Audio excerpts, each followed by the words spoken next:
This video is for educational purposes and psychological information only. Trading involves risk and there are no guarantees of profit. Always do your own research and consult a professional before making any decisions. जब मैंने पहली बार trading के दुनिया में कदम रखा तो मेरी सोच भी बिल्कुल वैसी ही थी जैसी आज लगभग हर नए ट्रेडर की होती है। मेरे दिमाग में सिर्फ एक ही बात घूम रही थी, जल्दी सीखो और जल्दी पैसा कमाओ। सोशल मीडिया पर रोज दिखने वाले प्रॉफिट के स्क्रीनशॉट, बड़ी बड़ी रकम कमाने की कहानियां और लग्जरी कारों के सामने खड़े लोग मुझे ये यकीन दिलाने लगे थे कि ट्रेडिंग बहुत आसान है और बस थोड़ी सी समझ से रोज पैसा बनाया जा सकता है। मुझे लगने लगा था कि शायद मैं भी बस एक दो स्ट्रैटेजी सीख लूं, चार्ट समझ लूं और फिर सब कुछ अपने आप चलने लगेगा। लेकिन इसी सोच के साथ मेरे अंदर धीरे धीरे कन्फ्यूजन पैदा होने लगा। मैं ये समझ ही नहीं पा रहा था कि सही क्या है और गलत क्या, किसे फॉलो करूं और किसकी बात छोड़ दूं। अपनी खुद की समझ बनाने से पहले ही मैं दूसरों की नकल करने लगा। कोई इंडिकेटर इस्तेमाल कर रहा है तो वही, कोई अलग टाइम फ्रेम बता रहा है तो वही, कोई रोज मुनाफे की बात कर रहा है तो उसी रास्ते पर चल पड़ा। उस समय मुझे ये एहसास ही नहीं था कि मैं ट्रेडिंग सीख नहीं रहा हूं, बल्कि सिर्फ भ्रम, उम्मीदों और झूठे सपनों के पीछे भाग रहा हूं और यहीं से मेरी असली परेशानी की शुरुआत हो चुकी थी। अध्याय 2, पहला इंट्राडे ट्रेड। मेरे साथ भी कुछ ऐसा ही हुआ था। मेरा पहला इंट्राडे ट्रेड बहुत बड़ा नहीं था, लेकिन उसमें जो छोटा सा प्रॉफिट मिला वही मेरे लिए सबसे खतरनाक साबित हुआ। उस दिन लगा कि मैंने कुछ खास कर लिया है, जैसे मार्केट ने मुझे स्वीकार कर लिया हो। दिमाग में तुरंत ये भरोसा बैठ गया कि अब मुझे ट्रेडिंग आ गई है। चार्ट की हर कैंडल को देखते हुए दिल की धड़कन तेज होने लगी। प्राइस के ऊपर नीचे जाने में एक अजीब सा रोमांच महसूस होने लगा और ये एहसास कि कुछ ही मिनटों में पैसा बन सकता है अंदर से बहुत आकर्षक लगने लगा। यही तीन चीजें, दिल की धड़कन, चार्ट का रोमांच और जल्दी पैसा, मिलकर इंट्राडे ट्रेडिंग को एक आदत बना देती है।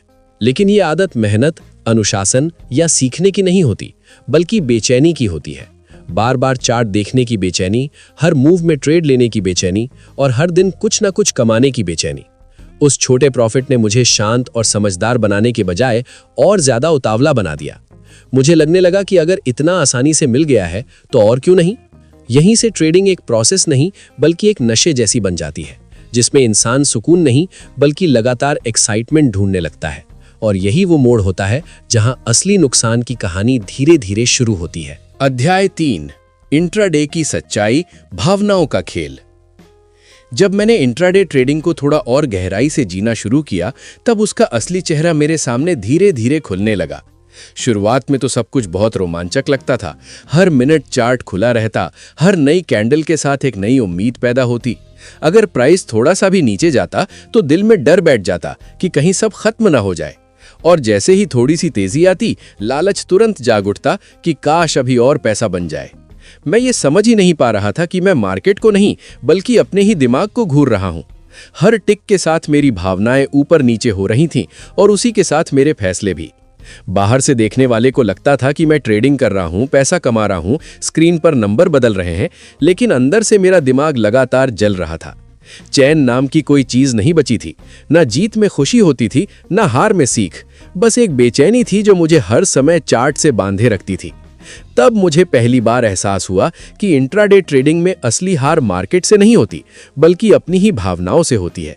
डर और लालच मिलकर फैसलों को इतना कमजोर बना देते हैं कि इंसान सही और गलत का फर्क ही भूल जाता है। उस दौर में मैंने समझा कि अगर दिमाग शांत नहीं है तो सबसे सही सेटअप भी गलत साबित हो जाता है और बाहर भले ही लगे कि पैसा बन रहा है, अंदर से इंसान खुद को धीरे धीरे खोता चला जाता है। अध्याय 4, लगातार लॉस और ईगो की टक्कर।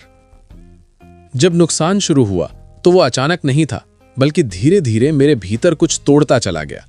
पहले 3 ट्रेड गलत हुए, कोई बहुत बड़ा लॉस नहीं था, लेकिन हर गलत ट्रेड के साथ मेरे सिस्टम पर भरोसा थोड़ा थोड़ा कम होता गया। जिस सिस्टम को कल तक मैं सही मान रहा था, आज वही मुझे गलत लगने लगा। फिर वही सबसे खतरनाक कदम आया, स्टॉप लॉस हटाना। मुझे लगा कि मार्केट बस थोड़ा सा मेरे खिलाफ गया है, अभी पलट जाएगा, और मैं नुकसान मानने को तैयार ही नहीं था। इसके बाद मैंने क्वांटिटी बढ़ा दी, ये सोचकर कि एक सही ट्रेड सब कुछ कवर कर देगा। असल में उस वक्त मेरा दिमाग पैसा नहीं बल्कि अपना ईगो बचाने की कोशिश कर रहा था। हर लॉस सीधा मेरे आत्मसम्मान पर चोट कर रहा था, जैसे मार्केट मुझे चुनौती दे रहा हो। यहां मुझे ये समझ आया कि टूटता पैसा नहीं है, टूटता भरोसा है। खुद पर भरोसा, अपने नियमों पर भरोसा। और जैसे ही वो भरोसा हिलता है, इंसान नियंत्रण खो देता है। मैं भी वही कर रहा था, नियम भूलकर गुस्से और जिद में फैसले ले रहा था। यही वो मोड़ था जहां से नुकसान सिर्फ बढ़ता ही चला गया, क्योंकि उस समय मैं ट्रेड नहीं कर रहा था, बल्कि अपने अहंकार से लड़ रहा था, और इस लड़ाई में जीतने की कोई संभावना ही नहीं होती। अध्याय 5, इंट्राडे से स्विंग की तरफ भागना। लॉस के बाद मैंने वही किया जो ज्यादातर लोग करते हैं। मैंने मान लिया कि गलती मुझ में नहीं, इंट्राडे में है। मुझे लगा शायद ये स्टाइल ही मेरे लिए गलत है, बहुत तेज है, बहुत नर्वस कर देने वाला है। फिर स्विंग ट्रेडिंग एक नई उम्मीद बनकर सामने आई। सुनने में सब कुछ परफेक्ट लग रहा था, कम ट्रेड, कम स्क्रीन टाइम, रोज रोज चार्ट देखने की झंझट नहीं और बड़े बड़े टारगेट। मुझे लगा अब सुकून मिलेगा, अब ट्रेडिंग आसान हो जाएगी। लेकिन जैसे ही मैंने स्विंग में कदम रखा, एक अलग तरह की लड़ाई शुरू हो गई। यहाँ मार्केट हर मिनट नहीं चुपता था, बल्कि हर दिन धीरे धीरे असर करता था। ट्रेड लेने के बाद सबसे मुश्किल काम था इंतजार करना। हर सुबह चार्ट खोलते ही मन सवाल करता, क्या मैं सही हूँ? हर लाल कैंडल पर बेचैनी होती और हर हरी कैंडल पर उम्मीद जरूरत से ज्यादा बढ़ जाती। बाहर से लगता था कि मैं शांत हूं, लेकिन अंदर धैर्य टूट रहा था। तब मुझे समझ आया कि स्विंग ट्रेडिंग में दुश्मन जल्दी नहीं, बल्कि सब्र की कमी होती है। यहाँ पैसा एक झटके में नहीं कटता, बल्कि मन रोज थोड़ा थोड़ा थकता है। और अगर आप खुद को संभालना नहीं जानते, तो ये स्टाइल भी उतना ही खतरनाक साबित हो सकता है जितना इंट्राडे। अध्याय 6, स्विंग ट्रेडिंग का मानसिक दबाव। स्विंग ट्रेडिंग में मैंने एक बात बहुत साफ महसूस की। यहाँ रोज चार्ट देखने की आदत कम हो जाती है, लेकिन खुद को देखने की आदत बढ़ जाती है। दिन में भले ही मैं चार्ट बंद कर देता था, लेकिन रात को दिमाग कभी बंद नहीं होता था। हर रात सोने से पहले वही सवाल घूमता रहता, क्या मैंने सही फैसला लिया है या मैं खुद को झूठी तसल्ली दे रहा हूं? जब स्टॉक लाल कैंडल बनाता तो डर धीरे धीरे अंदर बैठने लगता। ऐसा डर जो चिल्लाता नहीं था, बल्कि चुपचाप आत्मविश्वास को खोखला करता था। और जब वही स्टॉक हरा होता तो मन में एक अलग ही खेल शुरू हो जाता, ईगो का, जरूरत से ज्यादा भरोसे का, ये सोचने का कि मैं सही हूं और मार्केट मेरी बात मानने वाला है। यहीं पर मैंने समझा कि स्विंग में पैसा न तो जल्दी बनता है और न ही जल्दी कटता है, लेकिन इंसान या तो अंदर से मजबूत बनता है या अंदर से टूट जाता है। ये स्टाइल आपको अमीर बनाए या न बनाए ये तय नहीं है, लेकिन ये जरूर तय कर देता है कि आपका कैरेक्टर ट्रेडिंग के दबाव को सहने लायक है या नहीं। अध्याय 7, इंट्राडे बनाम स्विंग, गलत सवाल। एक वक्त ऐसा आया जब मुझे एहसास हुआ कि मैं पूरी तरह गलत सवाल पूछ रहा था।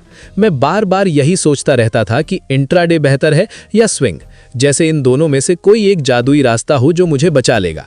लेकिन जितना ज्यादा मैं खुद को देखता गया, उतना साफ होता गया कि दिक्कत किसी स्टाइल में नहीं थी, दिक्कत मुझ में थी। मैं जिस मानसिकता के साथ ट्रेड कर रहा था, वही मेरी सबसे बड़ी कमजोरी बन चुकी थी। अगर मैं बेचैन था तो इंट्राडे में ज्यादा ट्रेड लेता था, और अगर अंदर से डरा हुआ था तो स्विंग में हर छोटी मूव पर खुद पर शक करने लगता था। तब समझ आया कि मार्केट आपको नहीं बदलता, वो आपको आईना दिखाता है। असली सवाल ये नहीं है कि कौन सा स्टाइल ज्यादा पैसा देता है, असली सवाल ये है कि मैं दबाव में कैसे रिएक्ट करता हूँ, लॉस को कितनी शांति से सह पाता हूँ और कितनी देर तक एक ही नियम निभा सकता हूँ। जिस दिन मैंने ये स्वीकार कर लिया कि समस्या मेरी मानसिक तैयारी में है, उसी दिन से ट्रेडिंग को समझने का मेरा तरीका बदलने लगा। अध्याय 8, इंट्राडे किसे सूट करता है। धीरे धीरे मुझे ये समझ आने लगा कि इंट्राडे हर किसी के लिए नहीं होता, और सबसे पहले ये बात मैंने खुद पर लागू की। इंट्राडे में असली लड़ाई चार्ट से नहीं, मेरे अपने दिमाग से होती थी। यहाँ ऐसा नहीं था कि आपको बस सही सेटअप चाहिए, यहाँ आपको हर लॉस के बाद भी खुद को शांत रखना होता है, बिना घबराए उसी नियम को दोहराना होता है। मैंने देखा कि जो लोग इंट्राडे में टिक पाते हैं, उन्हें पैसे की भूख नहीं होती, उन्हें कंट्रोल की आदत होती है। इंट्राडे जल्दी पैसा नहीं देता, बल्कि जल्दी सजा देता है, और ये सजा हर उस इंसान को मिलती है जो हर दिन खुद को साबित करने के लिए ट्रेड करता है। मुझे भी यही गलत फहमी थी कि रोज कमाना ही सफलता है, लेकिन सच ये था कि रोज कमाने की चाह ने ही मुझे सबसे ज्यादा नुकसान पहुंचाया। इंट्राडे में वही इंसान बचता है जो लॉस देखकर भी पसीना नहीं बहाता, जो 10 गलत ट्रेड के बाद भी 11वां ट्रेड उसी साइज और उसी डिसिप्लिन से ले सकता है। जिस दिन मैंने ये स्वीकार किया कि मेरे अंदर वो स्तर का कंट्रोल अभी नहीं है, उसी दिन इंट्राडे को लेकर मेरी सोच बदल गई। अध्याय 9, स्विंग किसे नुकसान देता है। जब मैंने स्विंग ट्रेडिंग शुरू की थी तो मुझे लगा था कि अब सब आसान हो जाएगा, कम ट्रेड होंगे, कम स्क्रीन टाइम होगा और दिमाग को थोड़ा सुकून मिलेगा। लेकिन धीरे धीरे मुझे एहसास हुआ कि स्विंग का असली खेल चार्ट पर नहीं, दिमाग के अंदर चलता है। यहाँ नुकसान एक झटके में नहीं दिखता, बल्कि हर दिन थोड़ा थोड़ा चुभता रहता है। मैं रोज चार्ट नहीं देखता था, लेकिन रोज अपने फैसलों को देखता था। हर लाल कैंडल मुझे ये सोचने पर मजबूर करती थी कि कहीं मेरी एनालिसिस गलत तो नहीं, और हर हरी कैंडल मेरे अंदर ये अहंकार पैदा कर देती थी कि मैं सही हूँ, थोड़ा और होल्ड कर लेता हूँ। यहीं से ओवर थिंकिंग शुरू होती है। मैं बार बार कंफर्मेशन ढूंढने लगता था, अलग अलग टाइम फ्रेम खोलता, नए इंडिकेटर जोड़ता, जैसे मार्केट से जबरदस्ती हाँ कहलवाना चाहता हूँ। स्विंग में पैसा जल्दबाजी में नहीं उड़ता, यहाँ पैसा शक में उड़ता है। शक कि कहीं मैं गलत तो नहीं, शक कि कहीं मौका छूट ना जाए, शक कि कहीं ज्यादा देर ना हो जाए। और सबसे बड़ी गलती तब होती है जब इंसान लॉस को स्वीकार नहीं कर पाता। मैं भी यही करता था। मैं मानने को तैयार ही नहीं था कि ये लॉस सिस्टम का हिस्सा है। धीरे धीरे समझ आया कि स्विंग उन लोगों को सबसे ज्यादा नुकसान देता है जो खुद पर भरोसा नहीं कर पाते और हर दिन मार्केट से नई तसल्ली मांगते रहते हैं। अध्याय 10, असली बदलाव की शुरुआत। मेरे लिए असली बदलाव उस दिन शुरू हुआ जब मैंने स्टाइल, स्ट्रैटेजी और सेटअप्स के बारे में सोचना बंद किया और पहली बार अपने व्यवहार को देखना शुरू किया। उससे पहले हर दिन मेरा सवाल यही होता था कि आज कितना कमा लिया, कितना बचा, कितना निकल गया। प्रॉफिट होता तो खुशी, लॉस होता तो बेचैनी। लेकिन जिस दिन मैंने खुद से ये सवाल पूछा कि क्या मैंने आज अपने नियम तोड़े या नहीं, उसी दिन ट्रेडिंग का मतलब बदल गया। अब हर ट्रेड मेरी इमोशन का टेस्ट नहीं था, बल्कि मेरे डिसिप्लिन का आईना था। अगर उस दिन पैसा नहीं भी बना, लेकिन मैंने अपने नियम निभाए, तो मन शांत रहता था। और अगर पैसा बन भी गया, लेकिन किसी नियम को तोड़कर, तो अंदर कहीं खालीपन महसूस होता था। धीरे धीरे मुझे समझ आने लगा कि कंट्रोल का मतलब हर दिन प्रॉफिट नहीं होता। कंट्रोल का मतलब होता है हर दिन एक जैसा व्यवहार। यहीं से ओवर ट्रेडिंग कम हुई, रिवेंज ट्रेडिंग रुकी और चार्ट पर भरोसा करने से पहले खुद पर भरोसा बनने लगा। यही वो मोड़ था जहां पहली बार ट्रेडिंग मेरे हाथ में आती हुई महसूस हुई, जहां मार्केट मुझे नहीं चला रही थी, बल्कि मैं अपने फैसलों की जिम्मेदारी खुद ले रहा था। अध्याय 11, कंसिस्टेंसी का कड़वा सच। मेरे लिए यह बात समझना सबसे कठिन था कि पैसा किसी नए आइडिया, नई स्ट्रैटेजी या किसी जादुई सेटअप से नहीं बनता, बल्कि रोज एक जैसा व्यवहार निभाने से बनता है। पहले मैं हर कुछ दिनों में कुछ नया ट्राई करना चाहता था, क्योंकि मन कहता था कि शायद यही वो चीज है जो सब बदल देगी। लेकिन जिस दिन मैंने खुद से कमिटमेंट किया कि अगले 90 दिन मैं सिर्फ एक ही सेटअप ट्रेड करूंगा, एक ही रिस्क रखूंगा और एक ही नियम मानूंगा, उसी दिन असली परीक्षा शुरू हुई। शुरुआत के पहले 15 दिन तो मानो दिमाग ही विद्रोह करने लगा। हर दिन चार्ट पर कुछ न कुछ ऐसा दिखता था जो मुझे उकसाता था कि बस एक बार नियम तोड़कर देख लूं, बस एक अलग एंट्री ले लूं।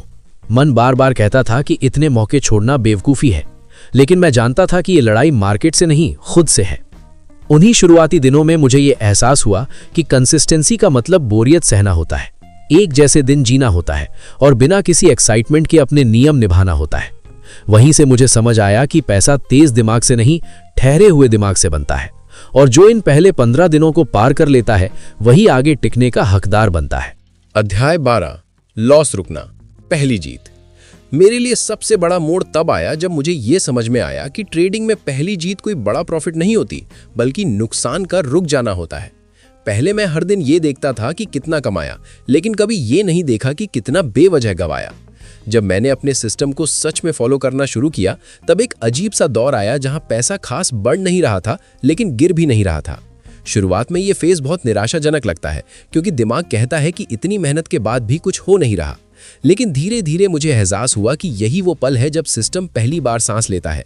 जब लॉस कंट्रोल में आता है, तब डर कम होता है, दिमाग शांत होता है और हर ट्रेड जिंदगी मौत का सवाल नहीं लगता। उस समय मुझे ये साफ दिखने लगा कि मैं अब मार्केट से लड़ नहीं रहा, बल्कि उसके साथ चलना सीख रहा हूँ। यहीं से ट्रेडिंग एक जुए जैसी चीज से निकलकर एक प्रोसेस बननी शुरू होती है, और यही वो नींव है जिस पर आगे चलकर मुनाफा खड़ा होता है। अध्याय 13, फ्लैट फेज, जहां 90% लोग हार मानते हैं। मेरे लिए ये सबसे खामोश लेकिन सबसे खतरनाक दौर था, क्योंकि इसमें ना तो कोई बड़ा प्रॉफिट दिखता है और ना ही कोई बड़ा लॉस जो आपको चौंकाए।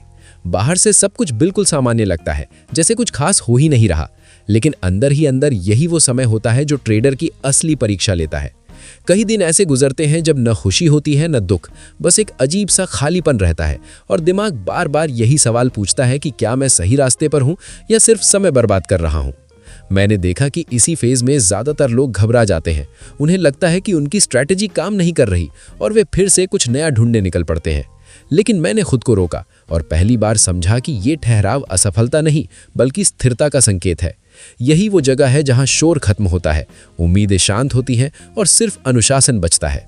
यही असली फर्क पड़ता है, क्योंकि जो लोग इस फेज में टिक जाते हैं वही धीरे धीरे ट्रेडर बनते हैं, और जो यहाँ धैर्य खो देते हैं वे बिना समझे वही गलती दोहराने के लिए फिर से शुरुआत में लौट जाते हैं। अध्याय 14, डेटा बनाम इमोशन। मैंने उस समय पहली बार महसूस किया कि ट्रेडिंग सिर्फ चार्ट और इंडिकेटर का खेल नहीं है, बल्कि ये खुद पर नियंत्रण और प्रोसेस का खेल है। मैंने हर ट्रेड का रिकॉर्ड रखना शुरू किया, एंट्री क्यों ली, एग्जिट क्यों लिया, नियम कब टूटे और प्रॉफिट या लॉस को पीछे छोड़ दिया। शुरू में ये सब करना मुश्किल था क्योंकि मन बार बार लालच और डर में फंसने की कोशिश करता था, लेकिन धीरे धीरे मैंने देखा कि जब इमोशन हट जाते हैं और सिर्फ डेटा और नियम सामने रहते हैं तो चीज़ें साफ दिखने लगती हैं। छोटे लॉस, रैंडम ट्रेड्स और ओवर कॉन्फिडेंस अब धीरे धीरे खत्म होने लगे। यही वो मोड़ था जहां मुझे पहली बार कंसिस्टेंसी का संकेत मिला।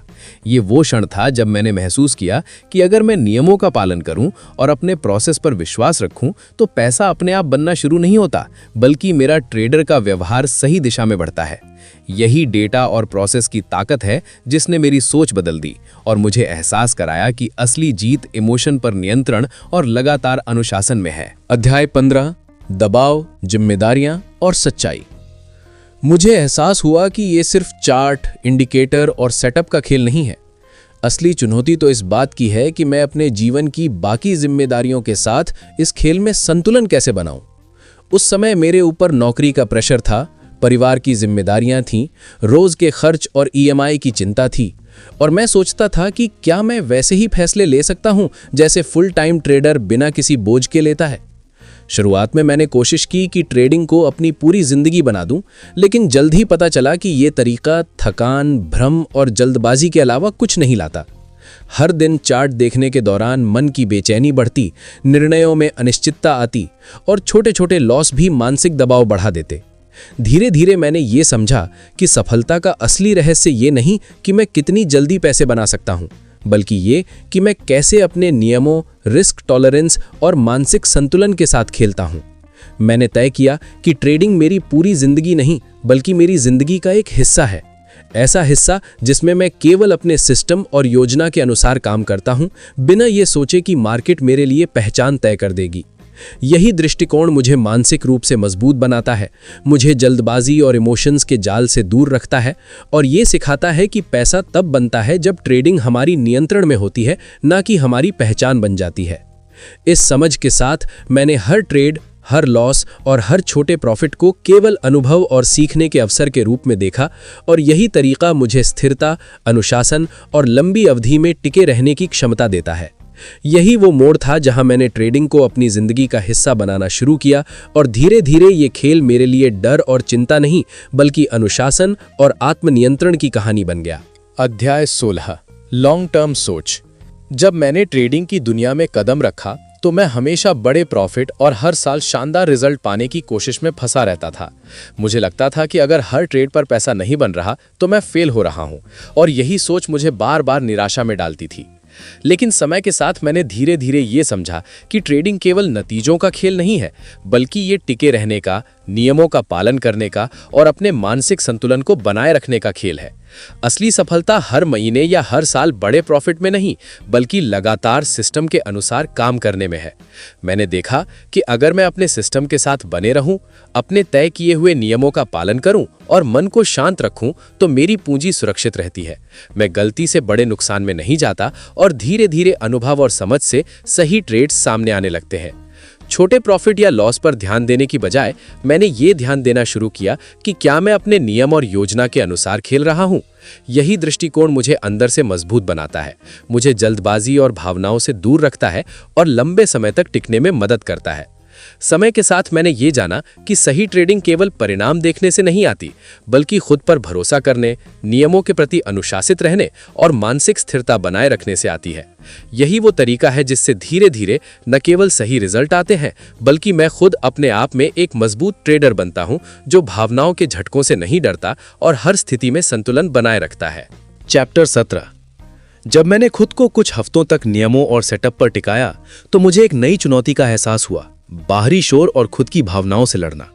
सोशल मीडिया, दोस्तों की सफलता की कहानी, परिवार के सवाल, ये सब अचानक मेरे दिमाग में बजने लगे। हर नई स्टोरी, हर नया स्क्रीनशॉट, हर नया तेज पैसा का आइडिया मेरे अंदर बेचैनी और डर पैदा करता। पहले मैं सोचता था कि सिर्फ चार्ट पढ़ना और सही एंट्री लेना ही काफ़ी है, लेकिन धीरे धीरे पता चला कि असली लड़ाई तो मेरे अंदर चल रही है। मुझे अपनी भावनाओं को पहचानना और नियंत्रित करना था। हर लाल कैंडल पर डर, हर हरी कैंडल पर लालच, हर गलत ट्रेड के बाद आत्मसंदेह, ये सब मेरी मानसिक शक्ति की परीक्षा ले रहे थे। मैंने तब एक नियम बनाया, बाहर के शोर को बंद कर देना और सिर्फ अपने सिस्टम पर भरोसा करना। मैंने हर दिन खुद से सवाल किया, क्या ये ट्रेड मेरे नियमों के अनुसार है या मैं डर और लालच में काम कर रहा हूं? शुरुआत में यह आसान नहीं था। कई बार मैंने अपने नियमों को तोड़ा, कई बार बाहरी शोर ने मुझे विचलित किया। लेकिन धीरे धीरे जब मैंने हर ट्रेड को सिर्फ प्रक्रिया और अनुभव के नजरिए से देखा, तो मैंने महसूस किया कि असली नियंत्रण यही है, अपने दिमाग और भावनाओं पर। यहीं से मेरे अंदर एक नया बदलाव आया। अब मैं केवल मार्केट को देखता नहीं था, मैं अपनी मानसिक स्थिति को भी देखता था। मैंने सीखा कि पैसा केवल चार्ट और सेटअप से नहीं बनता, बल्कि हमारी मानसिक शांति, आत्मविश्वास और बाहरी शोर को नजरअंदाज करने की क्षमता से बनता है। यही वो अध्याय था जहां मैंने महसूस किया कि जितना बाहर मार्केट का खेल चुनौतीपूर्ण है, उतना ही अंदर का खेल भी कठिन है। और अगर आप अंदर मजबूत हैं, तो बाहर की हर चुनौती आसान लगती है। अंतिम निष्कर्ष, सेल्फ कंट्रोल। मैंने आखिरकार ये समझा कि पैसा इंट्राडे में नहीं, स्विंग में भी नहीं, पैसा असल में मेरे खुद के कंट्रोल में है। जब मैंने खुद पर काम किया, अपनी भावनाओं और ईगो को काबू में रखा, तभी मुझे समझ आया कि कोई भी ट्रेडिंग स्टाइल मेरे लिए काम कर सकती है। लेकिन जब मैंने खुद को संभाला नहीं, अपनी आदतों और सोच पर काबू नहीं पाया, तब हर स्टाइल मेरे लिए जाल बन गई। जितना भी मैं चार्ट पढ़ता, इंडिकेटर बदलता या नई स्ट्रैटेजी अपनाता, सब बेकार था, क्योंकि असली खेल तो हमेशा अंदर शुरू होता है। मैंने महसूस किया कि पैसा स्टाइल से नहीं, सेल्फ कंट्रोल और डिसिप्लिन से बनता है। यही वो सबक था जिसने मेरी सोच पूरी तरह बदल दी और मुझे ट्रेडिंग में असली ताकत दिखाई। मैंने ये सबसे बड़ा सबक तब सीखा जब मैंने समझा कि पैसा किसी भी स्टाइल में नहीं, बल्कि मेरे खुद के आत्मनियंत्रण में बनता है। मैंने खुद को बदलना शुरू किया, अपनी आदतों, ईगो और धैर्य पर काम करना शुरू किया, और उसी दिन से मेरी ट्रेडिंग में असली बदलाव महसूस होने लगा। हर ट्रेड अब सिर्फ नियम और सिस्टम का हिस्सा था, इमोशन का शिकार नहीं। मैंने देखा कि जैसे ही मैंने खुद पर नियंत्रण रखा, मार्केट के उतार चढ़ाव मुझे डराते नहीं थे और असली फायदा वहीं से आने लगा। यही वो मोड़ था जिसने मुझे ये एहसास दिलाया कि कोई भी इंडिकेटर, कोई भी नया आइडिया या कोई भी शानदार स्ट्रैटेजी तभी काम करेगी जब मैं खुद पर काम कर रहा हूं और खुद को जीत रहा हूं। डिस्क्लेमर: ये वीडियो केवल शिक्षा और जानकारी के उद्देश्य से बनाया गया है। इसमें दी गई किसी भी जानकारी को निवेश या ट्रेडिंग सलाह के रूप में न लिया जाए। ट्रेडिंग में निवेश में जोखिम होता है और आप अपनी पूंजी खो सकते हैं। निर्णय लेने से पहले स्वयं रिसर्च करें और अपनी जोखिम क्षमता के अनुसार ही निवेश करें। इस वीडियो में कोई भी गारंटी या वादा नहीं दिया गया है कि आपको निश्चित रूप से लाभ होगा। अगर आपको ये वीडियो पसंद आए तो कृपया लाइक करें, शेयर करें और हमारे चैनल को सब्सक्राइब करें। आपके सब्सक्राइब करने से हमें और ऐसी शिक्षाप्रद और सटीक कंटेंट लाने में मदद मिलेगी।